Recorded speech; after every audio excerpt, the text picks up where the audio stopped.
Jiggy, mula noong hepe pa ng CIDG, si PNP Chief General Nicolas Torre III ay nakikipag-usap at nagbibigay na raw sa kanila ng impormasyon itong si alias Totoy. At mula rin daw noon, tinatrabaho na nila itong kaso ng mga missing sa Pungeros. Ayon pa nga kay General Torre, nag-a-apply na raw ngayon si alias Totoy na mapabilang sa Witness Protection Program habang nasa protective custody pa ng PNP. Kapag inaprubahan yan, ito-turn over na siya ng PNP sa Department of Justice o DOJ. Tungkol naman sa isinuwalat ni alias Totoy na mga petty cash voucher na ibinabayad umano sa mga pulis na tumatrabaho raw sa mga utos ni Atong Ang, sinabi ni Torre na ilang pulis ang tumugma ang pangalan sa mga naturang voucher. Nasa 15 pulis ang nasa ilalim ng restricted custody dito sa Camp Crame. Hindi mo na pinangalanan ni Torre kung sino-sino ang mga ito, pero ang pinakamataas na ranggo raw sa kanila ay isang Lieutenant Colonel. May iba raw na galing sa support unit, regional offices at area police command. Ayon pa kay Torre, posibleng pang madagdagan yung mga pulis na mapag-aalamang sangkot sa kaso ng mga nawawalang sabungero sa patuloy na pag-usad ng preliminary investigation. Isinuwalat din ni Torre o ni General Torre na hindi lang sa Taal Lake itinapon ang mga bangkay ng mga nawawalang sabungero. Hindi na nagbigay pa ng detalye si Torre tungkol sa eksaktong kinaroroonan ng mga biktima.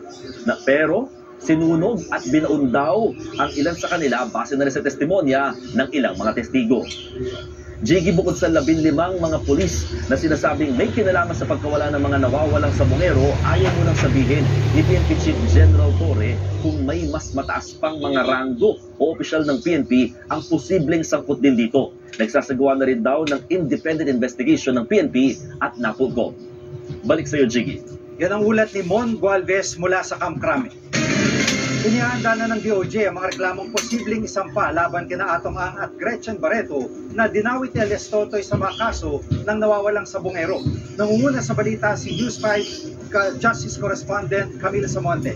Camille, pero una sa lahat, gagawin na bag-state witness ng DOJ itong si alias Totoy. Jiggy, sa ngayon, pinag-aaralan pa rin ng piskalya kung pwedeng maging state witness si alias Totoy sa kaso ng missing sabongeros dahil maituturing pa rin siya na isa sa mga suspect.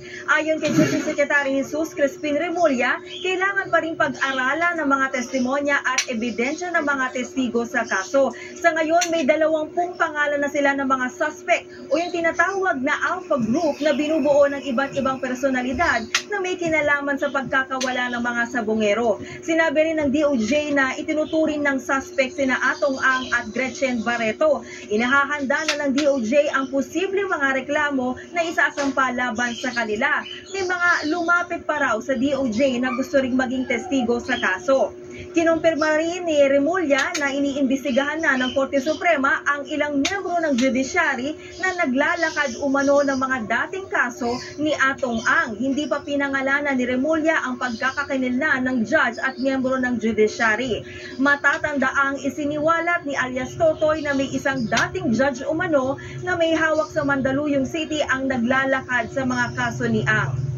Samantala, ngayong linggo raw posibleng gawin ang unang technical dive sa Taal Lake na pangungunahan ng Philippine Coast Guard at Navy. Sa testimonya ni alias Totoy, sa Taal Lake umano itinapon ang bangkay ng mga nawawalang sabongero. Nag-request na ang DOJ ng 3 equipment na gagamitin para suriin ang lake bed at sedimentation nito. Hindi raw ito magiging madali dahil ilang beses nang nagkaroon ng eruption sa Taal. May alam na rin daw sila na palaisdaan sa Taal Lake na kailangan ding suriin.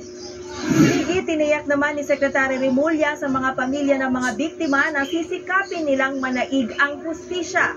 Kahit pa sinasabi ka mabigat at makapangyarihan ang nasa likod ng pagkakawala ng mga sabongero. 3 taon na raw nilang hawak ang kasong ito. At kahit na may ilang pamilya na ang nakipag-areglo sa kaso, hindi raw titigil ang DOJ dahil ang kasong ito ay interes na rin daw ng Estado na kailangan protektahan. Yan ang ulat ni Camille Samonte mula sa Maynila. Inihain sa Senado panukalang batas para ganap na ipagbawal ang online sugal. Ayon kay Senator Mick Zubiri na siyang naghain ng panukala, nais daw nilang isama sa total ban pati ang authorized online games ng PAGCOR. Marami na raw kasing nalululong dito. Pati ang ayuda mula sa gobyerno, pinasusugal na raw ng ilan nating kababayan. Sakaling may sa batas, ibablock ang mga online gambling website na mobile app, pagbabawalan bawalan na rin magamit sa online sugal ang mga e-wallet. The taxes earned are not worth the social cost. Nasisira na po ang buhay ng ating mga kababayan. Nag-aaway-away na po ang ating mga pamilya. Tumataas ang kaso ng krimen. Nababaon na sa gabundok na utang ang manggagawang Pilipino, which then severely affects their mental health. Marami na rin pong kaso ng suicide. Samantala, sinusulong din sa Kamara ang isang panukala laban sa online sugal. Nais ng e-sugal bill ng Akbayan Party List na limitahan sa edad 21 pataas ang mga pwedeng tumaya. Kailangan ng national ID o anumang government-issued ID para makapagparehistro. Magtatakda naman ng PAGCOR ng limitasyon sa pagpusta. Sisingilid din ng 10% buwis ang mga online sugal site. Hindi lang majority kundi super majority ang posibleng sumuporta kay Senator Chis Escudero para manatiling Senate President sa 20th Congress. Ayon yan kay Senator Jinggoy Estrada. Live mula sa TV5 Media Center, namumuna sa balita si News 5 Senate Correspondent Mean Los Baños. Mean, gaano na ba karaming senador ang sumusuporta kay Escudero sa ngayon?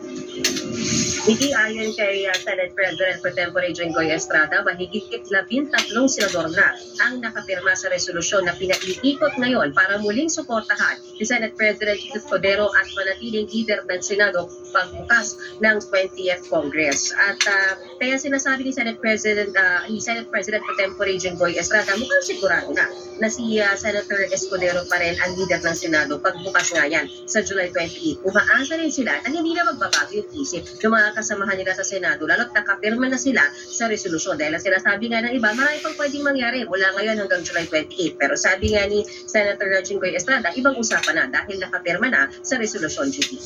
At may chance pa ba si Senator Soto na maging Senate President?